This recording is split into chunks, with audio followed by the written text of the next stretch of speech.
मञ्जन, मनो भनेको मन, मञ्जन भनेको माझ्ने। दाँत माझेन भने के गनाउँछ हजुर? श्वास गनाउँछ। शरीर नुहाएन भने शरीर गनाउँछ। तर यो शरीरलाई चलाउने पनि केले हो?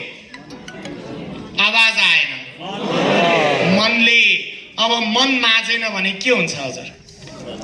आज त्यही मन नमाजेकोले आज जताततै फेमस भयो डिप्रेसन, एन्जाइटी, स्ट्रेस।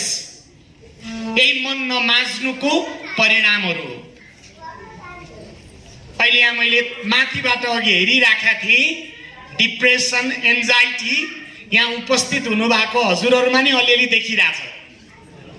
मान्छे बाहिरबाट हेर्दा मोटो घाटो देखे पनि भित्रभित्र कमजोर भइसक्या हुन्छ क्या हजुर।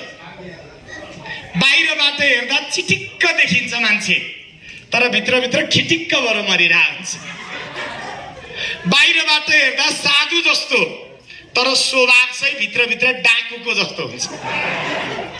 अब हामी लायन्सको समाज सेवाको यात्रामा हिँडेका हजुर, हामी बाहिर जस्तो छौँ भित्र त्यस्तै, भित्र जस्तो छौँ बाहिर त्यस्तै हुनुपर्छ कि पर्दैन? आउनुहोस्, त्यसका लागि हजुर हामी सबैजनाले मनोमञ्जन गर्ने है त। मनोमञ्जन गर्दा केही गर्नु पर्दैन हजुर, हामी सबैले ताली बजाउने हो। तर ताली बजाउँदा औँला जोडेर होइन, औँलालाई यसरी फट्टाएर फट्टाउनुहोस् त। अनि अब एउटा मिठो सङ्गीत बज्छ, त्यो सङ्गीतमा हजुर हामी सबैजना डुब्ने, गाउने पनि, ताली पनि बजाउने हुन्छ। तर आज मैले सङ्गीत बजाउँदा चाहिँ भजन बजाउँछु है त, हुन्छ? हुन्छ नि? कसैलाई नराम्रो त लाग्दैन होला नि? पक्कै। त सुरु गरौँ है त मनोमञ्जन। अनि यस्तै हजुर हामीलाई पनि चित्त बुझ्यो भने हजुरहरूले बिहान र बेलुका 2 मिनेट घरमा परिवार भएर मनोमञ्जन गर्यो भने अब हजुर हामी मन्दिर, मस्जिद, गुम्बा, चर्च जान पर्दैन हजुर।